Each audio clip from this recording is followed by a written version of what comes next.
আসসালামু আলাইকুম, শুভেচ্ছা, স্বাগতম দর্শক। ব্যাটারি চালিত রিক্সা যে বন্ধ করার একটা ঘোষণা আসছে আদালত থেকে, ওইটা নিয়ে একটা নিউজ। ব্যাটারি চালিত রিক্সা চালকদের কর্মসূচি স্থগিত।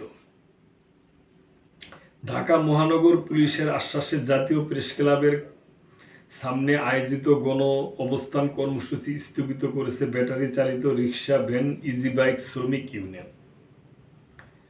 রবিবার বিকালে কর্মসূচি স্থগিত করে প্রেস ক্লাব এলাকা ছাড়েন তারা। শ্রমিক ইউনিয়নের যুগ্ম সম্পাদক আরিফুল ইসলাম জানান, ঢাকা মেট্রোপলিটন পুলিশের রমনা জোনের উপ কমিশনার তাদের সমস্যা সমাধানের আশ্বাস দিয়েছেন। তিনি বলেন, ইউনিয়নের একটি প্রতিনিধি দল আগামীকাল ডিএমপি কর্মকর্তাদের সঙ্গে বিষয়টি নিয়ে বৈঠকে বসবে। আশা করি এই বৈঠক থেকে একটি সমাধানে পৌঁছানো সম্ভব হবে।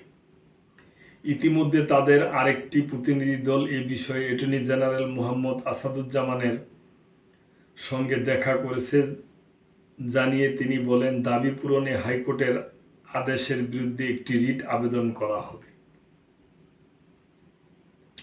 তো দর্শক, আমি মনে করি এই সিদ্ধান্তটা খুবই ভালো হয়েছে, যে একটা আলোচনায় বইছে। তার কারণ হলো, এতগুলা ব্যাটারি চালিত রিক্সা এবং এতগুলা ড্রাইভার এবং তাদের পরিবারের লোকজন, তাদের যে একটা রুজি আয় রোজগার, এটা তো বন্ধ, মানে হঠাৎ বন্ধ হয়ে গেলে তারা কেমনি কি করবে, এটা বিপদের মধ্যে পড়ে যাইব এবং এই লোকগুলা বেকার হইয়া নানান বিপদগামী লাইনে চলে যাইব।